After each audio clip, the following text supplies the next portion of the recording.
এই অ্যাক্সিলেটর দিতে দেয়নি আর যেটা ভাবে মোটরে আমি আসবো আমাদের গাড়ি। আর কোথায় আর এই জায়গাটা ছিল এটা ভালো হয়ে গেছে, আর এইখানটা একটু ছিল এটা ভালো হয়ে গেছে, যে জায়গাটা ছিল সেটা ভালো হয়ে গেছে প্রায়, কোনো আমার অসুবিধা নাই। অসুবিধার দিকটা আমার কিছু নাই, তবে মানে আতঙ্ক একটু লাগতেছিল ভালো, তখন আমি ওই। হ্যালো বন্ধুরা, আশা করি তোমরা সব ভালো আছো। ভালো না থাকলে ভাই সেই লেভেলের ভালো থাকার চেষ্টা করো। ভিডিওটা যদি কেউ নতুন দেখছো তো কানে আজ হেডফোন লাগাই ভিডিওটা দেখবি, আর বাচ্চারা ভিডিওটা থেকে দূরে থাকবে। কেন আজ ভূতের নিয়ে কিছু কথা বলবো। আর ভূতকে অর্জুন জোড়া গেলামে কইছে ভূত আছে, আর কইছে সেখানে ভূতে এক লোককে নুচেছে, তো সেটা ফ্যাক বটে না অরিজিনাল বটে, সব কিছু এই ভিডিওটাই তোমরা দেখতে পাবে। আর ভিডিও কিছু শুনলাম এখানে যে কি একটা অদ্ভুত একটা প্রাণী বেরিয়েছে, যেটা সমস্ত শরীর নাকি লোমে ভরপুর আছে, চোখ টোক গুলা দেখা যায়নি। তো এটা শোনার পর আমারই আতঙ্ক লাগছে, যে আমিও প্রায় এটা দিয়ে আমার মতো অনেকেই যায়।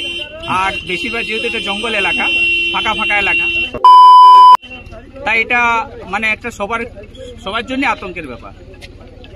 তো এই পরিস্থিতিতে কিভাবে যাতায়াত করবেন? এটা যাতায়াত করা মানে এবার এটা এড়িয়ে চলতে হবে, এই ব্যাপার অ্যাভয়েড করতে হবে। ইউটিউবারকে ফোন করলি, ইউটিউবার ভাইয়া গিলানকে তারা সব কিছু আমাকে বলে দিল এটা একদম ফ্যাক বটে। আর যাকে ভূতে নুচেছে, হাতে দাগ করে দিয়েছে, পেটে দাগ করে দিয়েছে, সেটা ওর কোনো কারণে কি বলে দিব, সেই নেশা খাওয়ার রকম ওর একটা কোনো মানে শরীরে ভৌতিক লাগে যাইছে, সেই ভৌতিকের কারণে ও কইছে আমাকে ভূতে নুচেছে, এই নুচেছে, আই নুচেছে। অর্জুন গ্রামের যে ছেলেটা থাকে সেই ছেলেটাই এরকম মানে ফ্যাক নিউজ ছড়িয়েছে ভাই, কোনো বলার রকম নাই। তো এটা মানুষ পাবলিককে ভয় খাওয়ার জন্য এরকম করছে। তো পাবলিককে একটাই বলবো, ছোট ছোট বাচ্চারাকে এগুলানকে ভয় দেওয়া হচ্ছে, সে বাচ্চারা স্কুল কলেজ যেতে পারবে না ভয়ে, সেই জন্য এরকম কাজ করছে মানুষের। নালে আজকাল ভাই এই কি বলে দেবো, আজকাল কোনো জায়গায় ভূত আছে সেই জিনিসটা তো ছোটলে এত বড় হলি কবও কানে শুনতে পাই নাই। আর এই প্রথম শুনছি সে অর্জুন জোড়া গ্রামে, সেখানে একটা পাশে বন আছে, সেই বনটা থেকে কইছে একটা ভূত আছে। তো এখন বন গিলানে একদম ফাঁকা ফাঁকা লাগছে, বন গিলানে কোনো কিছু নাই, না একটা কি বলে দেবো বাঘ ভালুক দেখতে পাওয়াছে নাই, আর বনে পাওয়াবে এখন ভূত। আজব জিনিস ভাই, কি বলে দেবো। এখন আমাদের পুরুলিয়ায় এটা এখন ট্রেন্ডিংয়ে চলছে, সে পুরুলিয়ায় ভূত আছে, পুরুলিয়ায় ভূত আছে, পুরুলিয়া অর্জুন জোড়া গ্রামের সামনে একটা ভূত আছে। ভূতটা পাবলিককে মানে দমে সাঁতাছে, ছাওয়া পুতা ওখানে স্কুল যেতে পারছে না, ছাওয়া পুতার বহুত মানে ভয় চাপে যাইছে। তো সেই ভয়টার কারণে বলছি কেউ কোনো একটুকু ডরাবেন নাই, আর কেউ কোনো গায়ে লিবে নাই। ভূত কোনো জায়গায় নাই কি, আর ভূতের নিয়ে নাম শুনলে মানুষ ভূতকে দেখার জন্য এখন মানে বেশি হয়ে থাকে, এনার্জি হাই হয়ে থাকে। সে আমি ভূত দেখবো, ভূত দেখাটা একটা বিশাল ব্যাপার। ইয়ং ছাওয়াটা তো বেশি ভাই খুঁজে সে ভূত দেখবো, কিন্তু ভূত বলতে কোনো জিনিস নাই কে আগে ছিল, সেই ওটা তেতা যুগে মানে সত্য যুগে ছিল। এখন কলি যুগে কোনো কিছু নাই, কলি যুগে না ভূত না প্রেত কোনো কিছু দেখতে পাবে নাই। তবে মানুষের সেইটা একটা মানে মানুষের একটা কি করে কাল্পনিক বটে, একটা ওয়াকে কিছু জায়গায় নুচানুচি করেছে, তখন ও কইছে আমাকে ভূতেই নুচেছে, এই নুচেছে, আই নুচেছে। ওখানে একটি কি জান 18+ মহিলা মারা যায়, সেই মারা যাওয়ার কারণে ওখানে কইছে ভূত সেই ওর আত্মাটা ঘুরছে। তো মানুষ মরবে সে তার আত্মা ঘুরবে। আমি তো আজ ভাই লাইফে প্রথম শুনছি সে আত্মায় কাকু নুচবে, কারো গাতে ঝাঁপ দিবে, কাকু করবে, এটা লাইফে কবেও শুনি নাই। তো ভাই কি বলবো, এমন ঘটনায় পুরুলিয়ায় আমরাকে দেখতে হচ্ছে না, কোনো বলার রকম নাই। তো ভিডিওটা সেই জন্যেই বাধ্য হয়ে বানাতে হইলো। বারবার বলে দিচ্ছি, কোনো বাচ্চা ওখানের কোনো ছেলে মেয়েরা কোনো ভূতের নিয়ে একটুকু ভয় পাবে না। যেমন যাওয়া আসা করো রাস্তার মানে রাস্তায় যাতায়াত করো তেমন যাতায়াত করো, কেউ কোনো কারণে ভয় খাবেন নাই। কেন ভয় জিনিসটা ভাই শরীরের অনেক ক্ষতি করে, এমন ক্ষতি করে না। ভয় যদি তুমি দোকান চলো সেই ভয়ে ভৌতিক হয়ে যাবে, আর ভৌতিক হওয়ার পরে তুমি দেখতে পাবে ভূত। আর ভূত কি অনেক কিছু জিনিস এই ভৌতিকে দেখতে পাবে, ওই ভৌতিক হয়ে যাচ্ছে ওই ভাইয়ের। ওই ভৌতিকের জন্য কইছে আমাকে এখানে নুচেছে, ওখানে নুচেছে, আমাকে ভূতে ধরেছে, আমি আর ওখানে যাব নাই। লোক লাঠি নিয়ে রাস্তাটায় পাইরাছে ডরে।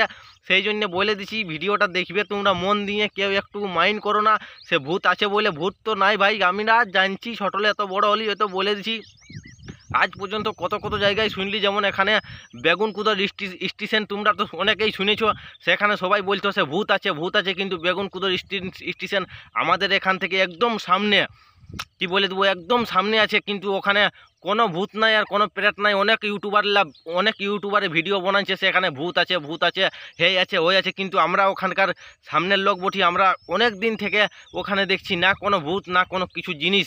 মানে মানুষকে দেখেই ভয় পাইতো, মানে একদম জায়গাটা কি বলে দেবো ফাঁকা জায়গা ছিল, সেখানে কোনো কিছু ছিল না। সেই জন্য কইছে মানে এখানে ভূত আছে। মানুষ মানে নিজেই একটা মানে ওই জায়গাটায় থাকতে মানুষ ভয় পাইতো, তখন মানুষ ভয়ে বলতো সেই জায়গাটায় ভূত আছে, আমি একাই এই ফাঁকা জায়গায় থাকবো না। ওই রকম ওই ভাইয়া ফাঁকা জায়গাটায় একাই কোনো কারণে আসতেছিল, তো ভাইটাটুকু হালকা কি বলি দেবো ডরপুক ছিল, সেই ডরপুকের কারণে কইছে এই জায়গাটায় ভূত আছে, এই জায়গাটায় কেউ যাবেন নাই, গেলে কইছে এরকম হবে। মানে ছেলে মেয়েকে গায়ের অর্জুন জোড়া গায়ের মানে কি বলি দেবো আর ছেলে মেয়েকে ভয় খাই গেল। ওই সামনে মানে আশপাশের লোক গেলেন সবাই ভয়ে মানে আর ওই রাস্তাটা দিয়ে কেউ পার হচ্ছে না, কিন্তু রাস্তাটা দিয়ে এখন দেখতে পাচ্ছি। তো আমি অনেক ভিডিওই দেখলি সেই বাস পাইরাছে, ট্রেন মানে গাড়ি পাইরাছে, সাইকেল পাইরাছে, সবাই পাইরাছে, কোনো ভূত নাই আর কোনো প্রেত নাই, কোনো কিছুই নাই বলা চলে। আর এটা মানুষ কি বলে দেবো ভাই, আজব জিনিসগুলানকে ছড়িয়েছে, যেগুলান ছড়িয়াবার কোনো ঘটনাই নেই। আর আমাদের পুরুলিয়ায় তো বলে দিচ্ছি এই ভূতের আতঙ্কটা এক তো বলে দিলি বেগুন কুদরে ছিল, তারপরে এখন অর্জুন জোড়া গ্রামের সামনে একটা জায়গায় দেখাচ্ছে। তো ভূত কোনো জায়গায় নাই খেয়ে ভূতের নিয়ে কেউ কোনো ভাববে নাই, যে যেমন যাওয়া আসা করো তেমন যাওয়া আসা করতে পারো। ভূতে তোমার একটু চুল নেই হিলাতে পারবে আর কোনো ছিঁড়তে নাই পারবে। ভূত কথা আছে সেটা আমি জানি, আর ভূত আমি তো জানি নাই, কিন্তু ভূত নাই বলা চলে। ভূত এখানে কোনো জায়গায় কোনো ভূত নাই, ভূতের নিয়ে কেউ ভয় পাবে না, যে কোনো জায়গা যাবার থাকবে, আরামে যাবে আরামে আসবে, কোনো ভূতের নিয়ে কেউ পুরুলিয়ার মানুষ একটুকু ভয় খাবে না, ভূত বলতে নাই ভাই। তো আজকের ভিডিওটা বন্ধুরা আজ বেশি বড় করছি না, ভিডিওটা যদি তোমাদের ভালো লাগে তো কমেন্ট করে অবশ্যই আমাকে জানাবে, আর ভিডিওটা কেমন লাগলো তাও জানাবে। তবে বন্ধু বান্ধবদের কাছে ভিডিওটা একটু অবশ্যই শেয়ার করবে, যেমন কেউ ভূতের নিয়ে একটুকু ভয় না খাই। আজকের ভিডিওটা বন্ধুরা এখানেই শেষ করছি।